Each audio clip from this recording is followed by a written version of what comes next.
Well, in ministry, one of the things you spend a lot of time doing is working with and being with and maybe meeting with people. And so today on Practical Church Planting, we're going to share with you 6 tips for meeting with people.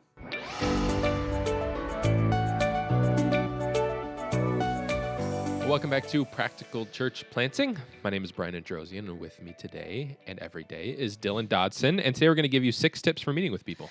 If you're in ministry, you meet with people, and depending on your role, lead pastor, or maybe whatever your role is, maybe you meet with more people than average do. Regardless, we all spend time with other people.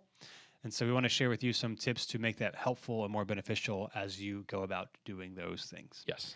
So here are 6 tips for meeting with people. This first one we've mentioned in other episodes, but because it has to do with this, this was a game changer for me, which I've said a lot of times, is I would recommend using a third-party tool to schedule your meetings. I think it was a Cal Newport's book, Email, The Elimination of Email, something like that. It's a really good book. But he mentioned if you meet with at least 2 people a week, he recommended switching to a third-party software. I use Calendly. There's lots of other ones. Calendly has a paid version. I just use the free version. The paid version would be nice, but it really doesn't matter for what I do. For a lot of people do, probably doesn't matter. Although, if you want to pay for it, I'm sure it's not that expensive, so it's not that big of a deal either. But it was really helpful because, instead of, hey, let's get together, and then who knows when that's going to be, or let's email back and forth a million times, or even let me proactively suggest a couple times, and then hopefully they work or whatever. Those things, proactively suggesting sometimes is the best alternative, to pick 3, because a lot of times people will say that. But the easiest thing you could do to save you tons of time in email is just send it to them, and they can pick. And I've done this a little differently. As you do things, maybe you can make them suit your needs better. So for me, I don't meet with pretty much between noon and later on most weekdays. It's just open. Yeah. A lot of my weekly tasks I do in the morning, and then there are some tasks that I do every Tuesday or every Wednesday, let's say. And what I'll do is I'll put them on my to-do list. To-do list is what I use. And then on Tuesday, if it's on a Wednesday, on the end of my workday, I'll plan I'll fill out all the gaps. And so I'll put some stuff on the calendar that might take some more time, but I don't want to put them on the calendar ahead of time because I want to leave it open on my Calendly for people to pick if they need it. So maybe that's an extra step. It doesn't matter, but it syncs up to your calendar, and that way they can just pick the time. You can go ahead and pre-block the times that you don't want to meet. And I've been using it for maybe, over a year, 18 months, something like that. I think maybe about a year. I think it was early last year when I started using it. I don't know that anyone has ever picked a time that didn't work. I always say, if there's not a time that works here, let me know. Now, there are times where I just straight up tell people, if I'm trying to meet with someone or someone trying to do something that's helpful for me, I just say whenever you want to do it, so that maybe that's helpful. Yeah. But if you have a good enough times open, what people will do is they also won't have the pressure of feeling like you have to meet that week, which most people are fine not meeting week of, but we often think that there is. They'll just pick something, when they're ready. Yeah. But all I to say, using a third-party tool, it is so helpful. It'll save you so much time, whether someone's initiating the meeting with you or you're initiating the meeting with them. Hey, I'd love to get up. Just pick a time. I'll follow by the place. If none of these time works, let me know. But it'll just save a lot of time. So just use a third-party tool. I would highly recommend. Yeah, especially if you're communicating over email, which is probably the case most of the time when you're setting up a meeting. Not everyone is the most responsive to email, and there are times where we are not the most responsive to email. So going back and forth to try and nail down. You, Brian. New City Church staff is good at. I wasn't saying we New City staff. I just meant we as humans. Right. We are not immune to faults. It just going back and forth is annoying, and everybody hates it. And the person you're trying to schedule something with hates it. Yep. Everybody does. And so doing something like this where they can just pick, and for the vast majority of us, you should have a lot of open options.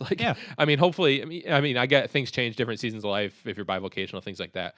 But for most of us, you can probably have more space open than one time per week, and so it gives them flexibility to choose what works for them. They don't have to feel guilty trying to because everyone thinks pastors have a million things going on, trying to infringe on your time. Right.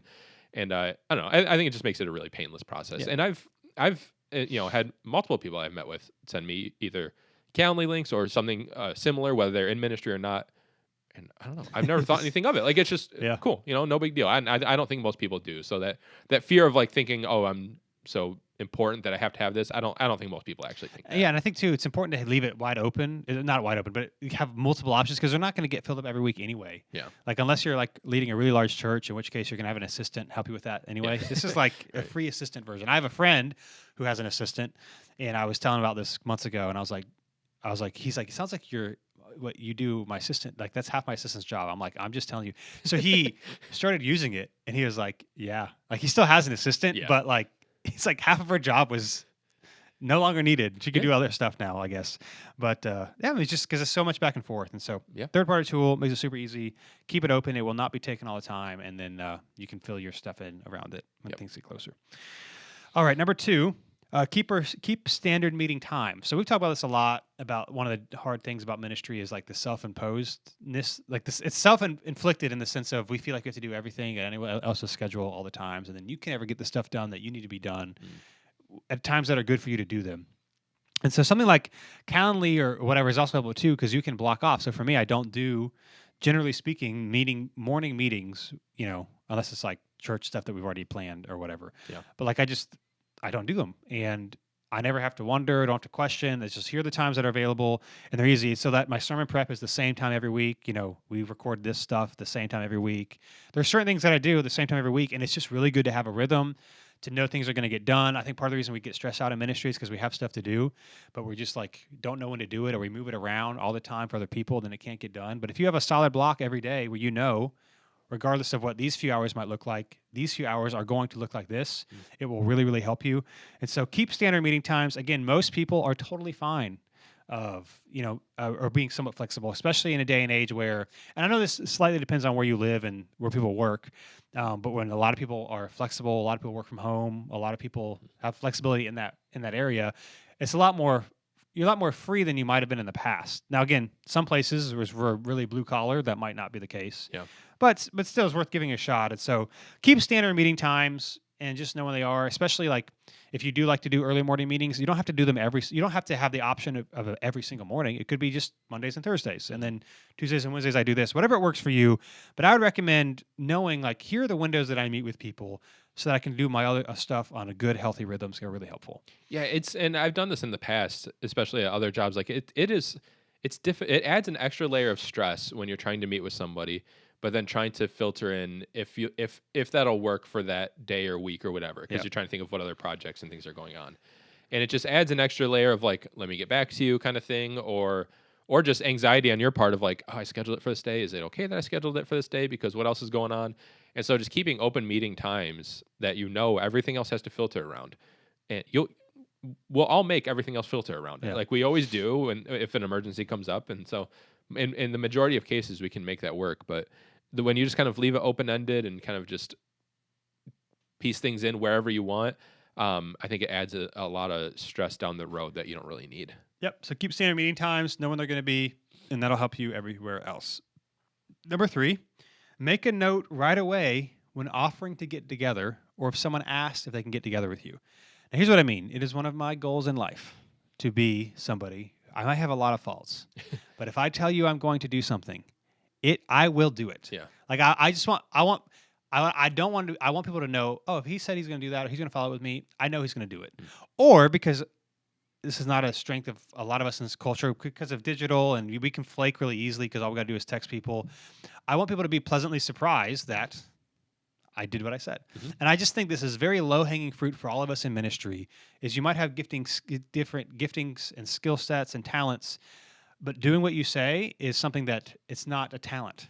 Yep. It's not something you're born with or not. You can just do. And so one of the things that I do if I'm talking to people like on a Sunday or anywhere else, and they talk about getting together, I like to schedule things through email. I know there's exceptions to that. It doesn't always work, but it's just easier. Like somebody texts me, they're like, hey, let's get together. I'll say, hey, can you email me that? Or I will email them. Like I'll make a note to email them because it doesn't work for me. Yeah. And so I use email a lot. And so what I'll do is like, 'cause it's on a Sunday, that way I can look at my calendar and I don't have to make a decision right then and that sort of thing. Like on a Sunday, what I'll do is they'll say, hey, we should get together. I say, I'd love to get together. I'll say, hey, let me make a note real quick. I will pull out my phone because I use Todoist, and I will make a note on my phone, follow up with this person today or tomorrow because you can put due dates on it. And the next time I'm looking at my tasks, I do it right then. So it's going to be followed up with, and it's not going to be those. I hate those. Let's get together. I Yeah. hate it. Let's do it or let's not. And so if it's somebody who, and I don't necessarily mean like a church person, but maybe like another pastor in the area or something like that who recommends, hey, let's get together. I'll say, hey, can you email me? And if they don't, it's not my fault. This happened to me like a month ago. A pastor in the area was like, it was one of those. He was texting me about something. He's like, hey, we should get together. I've got some updates. And I'm like, great, send me an email. And he didn't. And I was like, well, I don't care. I'm not going to do this. Like, who knows? So anyway, I would just say take out your phone if that's how you do it. Make a note right away. You don't have to plan it then, but that way that they know, hey, I'll follow up with you today or tomorrow, whenever it is, and make sure you do it. And that will maybe take some of the stress of like planning things all over the time. It can stress you out. That's what I do. Make a note right away when offering to get together. Well, the sad reality, and what I've come to know is just the reality is if there's someone who who I talk to who says they want to meet, if I genuinely want to meet with them, I will take the onus of scheduling it because I've been stood up, not literally stood And up. people Like, are too nice. They're just like, yeah, and they don't actually want to meet. You never get together. yeah, It's like okay, so I remember this happened like maybe maybe a year and a half ago. We get together with all the pastors Acts 29 in our network locally every month. And someone from a church who will remain nameless, but who only came to one. There's like a few people of their staff, so it was like a staff pastor. I don't remember what role he had, but not a lead pastor. But we met him, and they're a couple miles away from us, and he literally said he's like, oh, I've been meaning to like I've been wanting to meet you guys, like meet someone at the church and stuff. And I was like, cool. And we talked. I don't remember what we had some common interest in something. I don't know, but he was like, you want to get together for coffee or lunch or something. And I was like, yeah. And I was like, I genuinely meant yeah. Like I actually wanted to. And so I gave him my info and I never heard anything. I was like, why would you like actually come out and say like I've been meaning to, but then nothing. And I don't think you've met with them either. So but ever since then I'm like, if someone's like coming up to me and I'm like, I don't really care if we meet, then they can schedule it. But like if I genuinely want to meet with somebody, even if they bring it up, I will take the time to be the one to schedule it because then I know what'll happen. And sadly, just people don't. So whatever it is, making a note on your phone or have some sort of systems where, because I mean, personally, like I'll never remember. Like if I want to meet with somebody, just things happen. I don't have a great memory, so I can't leave it to my own memory to think like when I get back to the office, I'll know I'm going to shoot them an email because I won't. So have some way to take down a note that you can remind yourself later to actually be the one to schedule it. So yeah, it might feel a little weird or unnatural to pull out your phone, but I literally say, hey, I'm going to make a note of this, and I'll like stop talking for a second and make a note of it. And that way it actually happens. So that's what I'd recommend if someone offers, even if it's a new person and they say yes, or if someone, and a lot of people too, if they want to meet with someone, they feel bad because I think everyone's busy, so they feel bad asking. So at the hint of like, hey, someone wants to get together, that's what I would do. I'll pull it up, say, I'm going to email you today or tomorrow, and we'll get together. That's an easy way to do it. Yep. Number 4, questions are better than answers. And this is when people get together, there's this pressure of I have to answer all their questions or I have to do all these things. And sometimes you might feel ill-equipped. And you know what I've learned? A lot of times people just want to talk things through. And a lot of times people will answer their own questions if they just have someone to listen to them. And again, it'll take the pressure off you trying to figure out the solution. Now, maybe you are inclined, probably the younger you are, the more inclined you are to want to give advice. And I've just found that like giving advice oftentimes isn't helpful because unless it's something that they want to do, they're not going to do it anyway. And unless they actually say, hey, I want you to tell me what to do, like it's just not helpful. And so I've just learned to ask a lot of questions, and people often will figure it out on their own, and then they'll be really grateful when you like didn't actually tell them to do anything. So for example, I read earlier this year a book called The Coaching Habit by Michael Stanier. I don't know how you say that, but it's The Coaching Habit. And he talks about how he coaches people and how he just asks questions. Mm-hmm. And so people he asks them a bunch of questions, and then people walk away feeling like he's helped them figure stuff out. He's like, I don't. Yeah. And he talks about the psychology behind all that sort of thing. He's like, I just ask people questions, and then they talk it through. And I mean, he'll give advice when asked, but like, unless people really want it, they're not going to take the advice anyway. Mm-hmm. So I want to read to you real quick, this 1, 2, 3, 4, 5, 6, 7 questions he has in the book, and then just mention this real quick. So I have this actually currently written on my whiteboard. I don't memorize all these, but I'll read them like once or twice a week on there and just remind me to ask these questions when I meet people.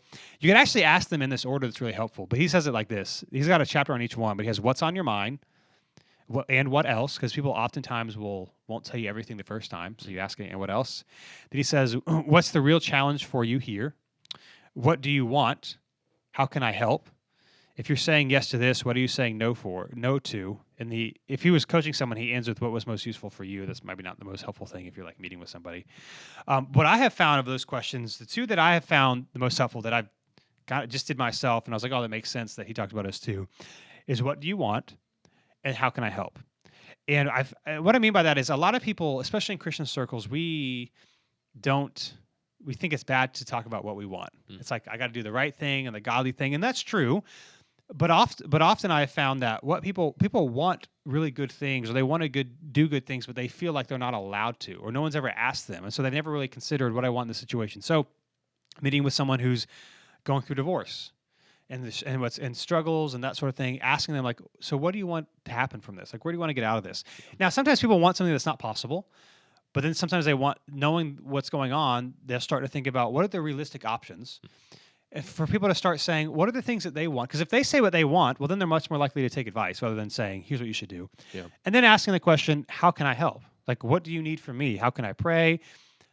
Oftentimes people will follow it with, well, what would you do? Or what would you suggest? And that's just having people ask you what you might suggest is better than you just coming out and saying it, because then they genuinely want to know. And so I know if you listen to the podcast, you're like, what were those questions? You can get the book and that sort of thing too. But what do you want and how can I help are really helpful, because again, at least in Christian circles, we try to avoid what we want. And I understand why, but I think it's helpful for people to think through, and then how can I help? But just asking people questions and not coming with a bunch of advice has been really helpful. And I think to take the same point, but in a little bit different direction, even if you're meeting with somebody for, like not necessarily as pastor, but like meeting with another pastor, or meeting with, like, if you're in the pre-launch phase, meeting with like to raise support, things like that, or funds. I think this still applies. Like, I think that there is not to sound like super boomery, but like especially in the younger generation, I think we can get really it's really easy to just want to hear ourselves talk. And so if I think any meeting you're going to, if you plan to ask more questions of the person rather than just sharing what you're doing, I think people will come away feeling listened to. I think you'll actually have a conversation. So like if you're meeting with another pastor in the area and you don't have necessarily a big agenda of like, I hope they give me money, or obviously they're not, looking to you to pastor them. So if you're just like meeting to talk, genuinely be interested in like, what are they doing? What's going on in the church? Whatever, without going like, okay, I hope they ask me about this because I'm going to tell them all the stuff that's happening in my church, or I'm going to tell them all the reasons why they should support me because this, we're raising money and so I need to get it out there. But I think that people can see through those things really, really easily. But if you're genuinely not just like doing it because some podcast told you to and you're going to try it out, but like if you're genuinely interested in what people have to say and what people's experiences are, then I think it'll be a lot easier to actually build relationships and people won't see it necessarily as like a transactional meeting to where you're just trying to get something from them. And I think that's pretty easy. It's pretty easy for it to look like that when you just show up and like kind of want to unload a bunch of information, or just want to talk about yourself and everything your church is doing, but not actually being interested in what they have to say or what's going on with them. And I think a great example of this is like, so with premarital counseling that I'll do, and then my wife Christina should be with me for some of them. Like, you would assume premarital counseling is us telling you all these things, and we have this, we go through this resource that we use and all sort of thing, but most of it is us asking them questions. And then there's a couple of times where I'll be sure to give some advice on some things because people don't know what to ask. But most of it is we'll go through this section that we're talking about, ask what they think about this, their experience with this. It's just a ton of questions. At the end, I'll then say, now, do you have any questions for me? And sometimes there's advice given right there. But even in premarital counseling, it's like asking a lot of questions. Now you might steer the direction in a right way, in a helpful way. But even that is not just, let me tell you all these things. It's going through material, talking through it, asking them what they think. And so anyway, questions are better than answers. It's an important thing to remember, and it takes a lot of the pressure off. Yep. Number 5, emphasize that you are not in a rush. And I mean that when you're scheduling meetings, and I mean that when you're in the meetings. Now, perhaps you are in a rush, and I would say try to maybe give some space around your meeting times. Mm-hmm. And if you are, if it does have to be a hard ending, then I would just, when time's getting close, I would say, hey, I have to go at 2:00 or whatever, and not make a big deal of it. It's not a big of a deal. Like, just kind of say, here, matter of fact, it is what it is. But I think for most of us, I have found often, maybe, and I don't know. This partially might be the Calendly thing I use, but I think it's just human nature because the Calendly thing only lets you set it for an hour. So people will also say, well, I know you got to go. And I was like, no, I don't. And so I'll say that. Now, there might be times where I do need to go. And of course, if it goes for forever, like one time I got lunch with a guy, it lasted 4 hours. And I was like, okay, that was unexpected. But I mean, it is what it is. Ministry is about people, so you got to move stuff around. If you're good with your calendar, it's maybe not the most fun thing in the world, but at least you can just adjust stuff. But yeah, saying things, hey, I'm not busy, I'm not in a rush, it makes people feel cared for. Most people are not going to want to spend hours anyway because they're really conscious of that and they don't want to take advantage of you or your time or they would feel bad. But I would just say, just verbalize that. If you ever get this hint of, oh, you're too busy, you've got something on, is actually saying, hey, I'm not busy. We've talked about this in other episodes. I know the tendency is you want people to know that you work really hard. So like, especially if you get paid from the church, that people don't want you to think you're lazy. But I wouldn't worry about that. It's also a way to lead and disciple your people so that they know living this busy, rush life isn't helpful. But I would just say if there's ever any hints of like, hey, you got to go, or hey, this, just tell them you're not busy, that this is your job. Even if you have stuff to do, it'll make them feel cared for. Yep, and I think it's if you have a hard out, it's good to communicate. But if you don't, then don't. Like, if you don't have one, then be honest that you don't. Like I got lunch with someone a couple weeks or last week, and we were talking for a little bit, and he kind of like, I don't remember what it was, but he kind of like opened up a topic that I knew was going to take a while, and so before I like really went into it, I was like, first off, do you have some time? Like I asked him too, because he drove a ways to meet with me and stuff. I was like, are you good with meeting for a while? He's like, yeah. And he asked me back. I was like, yeah, I got all the time in the world. And so we were able to talk for a while.